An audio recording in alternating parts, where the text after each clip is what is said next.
ഇന്ന് നമ്മുടെ സമൂഹത്തിൽ കാണുന്ന 75% പ്രശ്നങ്ങളും മതത്തിൻ്റെ പേരിലുള്ള പ്രശ്നങ്ങളാണ്.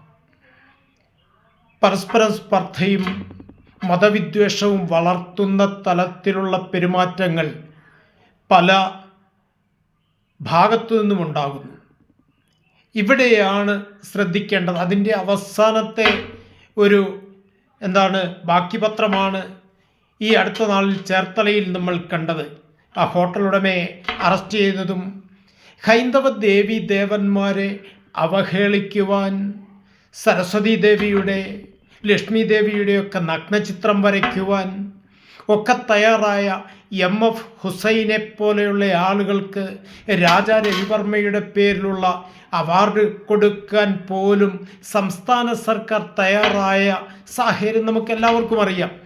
ഇത്തരത്തിൽ ആവിഷ്കാര സ്വാതന്ത്ര്യത്തിൻ്റെ പേരിൽ ഹിന്ദുത്വത്തെ ഇല്ലായ്മ ചെയ്യാൻ ശ്രമിക്കുന്ന ബോധപൂർവമായ ശ്രമം നടത്തുന്ന ആളുകളുണ്ട് നമ്മുടെ സമൂഹത്തിൽ. ഇവിടെയാണ് ഹിന്ദുവിൻ്റെ മതസഹിഷ്ണുത,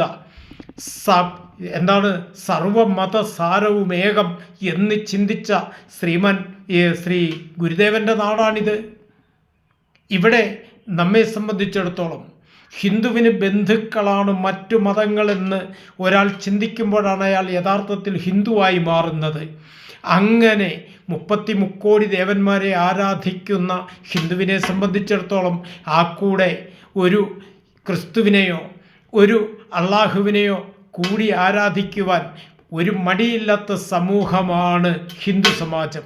പക്ഷേ ഈ മതേതര ഭാവം, ഈ എല്ലാത്തിനെയും സാംശീകരിക്കാൻ ഉൾക്കൊള്ളാൻ കഴിയുന്ന ഈ ഭാവം മറ്റ് മതങ്ങൾക്കുണ്ടോ എന്ന് ഒരാത്മപരിശോധന നടത്തേണ്ടത് ആവശ്യമാണ്. ഇവിടെയാണ് നമ്മൾ ശ്രദ്ധിക്കേണ്ടത്.